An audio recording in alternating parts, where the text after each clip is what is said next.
Hey everybody, djllu here with you.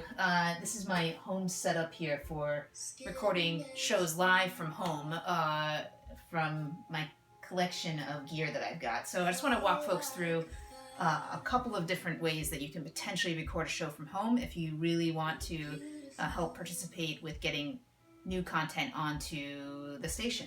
So there's a couple ways to do this. I would say probably the cheapest and, cheapest as in probably free with what you've got at home, way to do this is to simply get a really quiet room with your laptop or your computer and record everything literally off of the mic on the computer itself.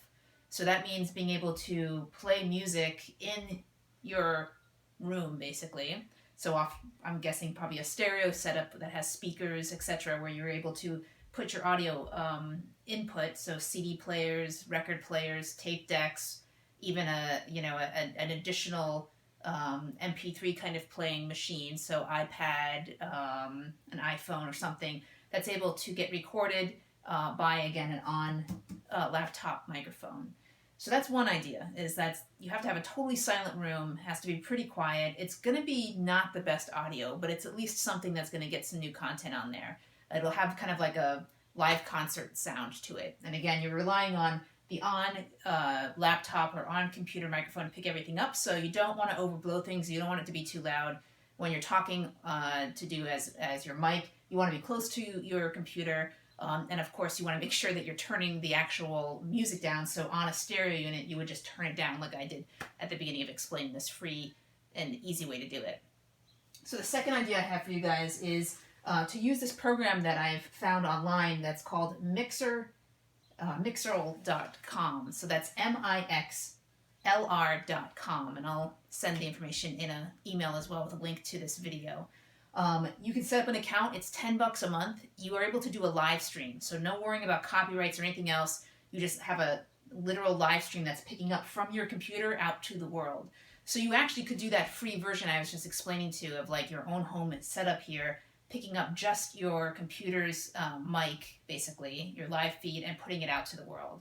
What's great about this program is that not only are you able to live stream it so you get that kind of live radio feeling, but you're also able to get a recording. It's recording it automatically for you. You download that MP3, and you can actually then send that into the station to get put into the schedule to get rebroadcast later. Now, of course, with all this, you want to pretend like you really are live on the radio, so no swears, make sure you're doing legal IDs, play a PSA or say a PSA, that kind of piece is really important. So the third way to do this is some sort of Frankenstein setup like I've got here, which requires you to have some certain key pieces of gear. Now, this is the best way to have the best kind of audio that you can possibly do. Now, I didn't set up soundproofing anything in here, so I do catch a little bit of ambient noise when I go live on the mic, but it's one way to do a show. So I want to show you as I do this next cross. I am live doing a show right now. I've got a monitor set up here, and that is a 1980s boombox, because style is really important for your own home radio studio. And I'm playing off of my iPhone here. This is where I'm playing my MP3s from. And for anybody who's seen me do a show live in person, you know I've got an app here. And I'm just going to do a cross. And so this app basically gives me, it's called iDJ. And it gives me basically the turntable effect right here. It's very Serato-like, but it's not Serato. Again, I'll put the information in the email itself, but it's basically allowing me to play back and forth between Spotify and also iTunes MP3 sources that I have loaded already onto my phone. And it gives me that really clean cross. I can kind of like advance, fast forward, and then I just simply load up the next song right into the next deck on there, which is really super helpful. So I'm just going to show you the way that I have this set up here. So the thing that you need to think about is that your laptop is both your microphone input and also your audio input. So whatever you're trying to kind of play into your stream, it needs to be able to get ported into your computer, so through a USB port, which can be kind of difficult, again, if you don't have the right converters, etc. But I'm just going to kind of show you the destination here. So the first easy one here, and you can do this with a Mac or a PC, by the way. It's all about just your inputs through USB. So this is an easy one. I actually invested in a $150 really good microphone. So this one is a Blue microphone. That's a BLUE. I think a BHUE. I'm not even sure. Again, I'll put it into the details.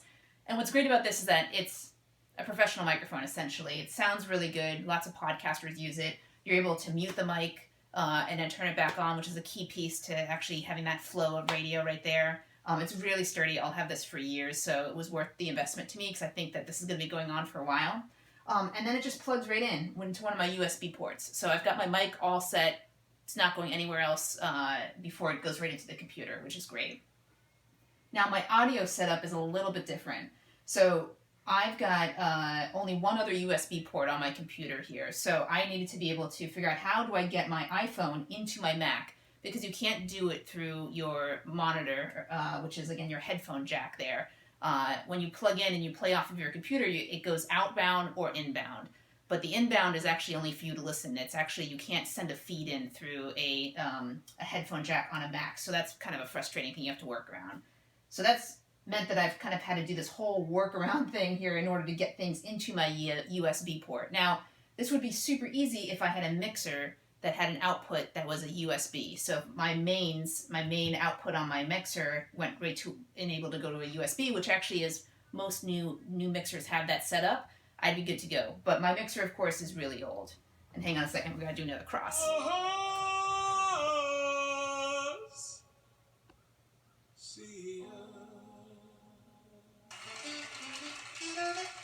So again, just making a cross right there.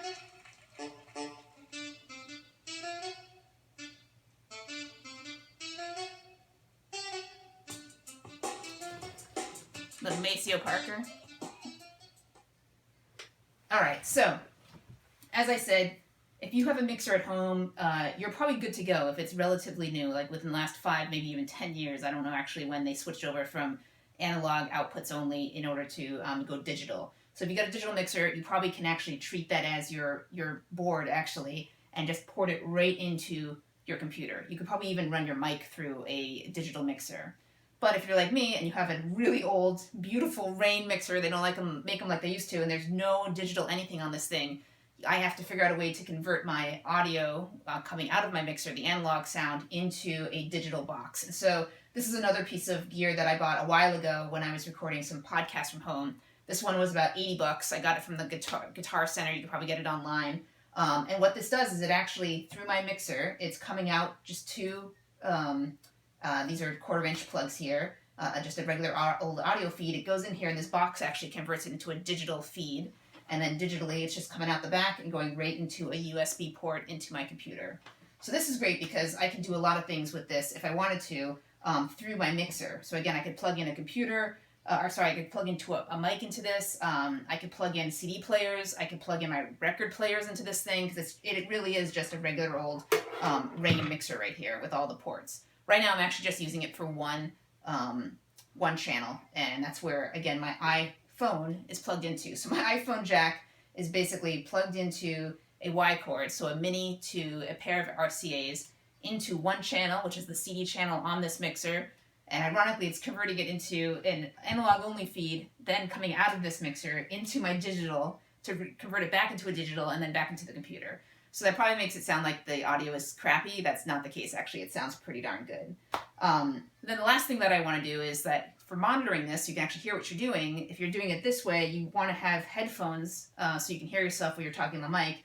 And I also like to have just like a monitor, like as if I have speakers at home. So the other step of this is that off of my mixer, my monitors, so my mains, have 2 outs. So there's these 1/4 inches, but then there's also regular old RCAs. So my other set of outs, I'm putting right into this cool boom box right here. Again, 80s throwback, which is like, I have like 40 years worth of audio gear set up basically. Just going right into my auxiliaries, and then I'm able to listen on a monitor like I would if I was in the studio. And my headphones, I could either have plugged in right into my mixer here, or I've got them actually plugged right into this digital converter box just because it's a closer plug. So basically that's the kind of 2 options I would suggest to folks out there if you're trying to record from home is either, 3 options really. It's the total free DIY, you're just using your mic and you're kind of like playing music in your own kind of quiet space. The second version is some version with a mixer, again, like which is using that $10 a month tool online to stream live. It's recording it for you, and then you're getting it out there, and you can do that in a really stripped down way with USB inputs going into your computer. Or this third option, which is a little bit more gear heavy, you have to do a little bit more money investment. But a setup like that will basically provide the most real radio setup that you could have at home. So anywhere from $0 to about $200 could get you this setup basically at home. And I'm happy to answer questions as I can for folks about this, but I'll put in some more details into the description as well. So I hope folks are able to figure out how to do this at home. I know that I've really enjoyed doing this. Once you have it set up, you can basically just do a show every week for an hour, 2 hours, however long. And I know that the station really appreciates any live to tape shows coming in. So good luck, and hope to listen to your shows soon. Take care. Stay safe.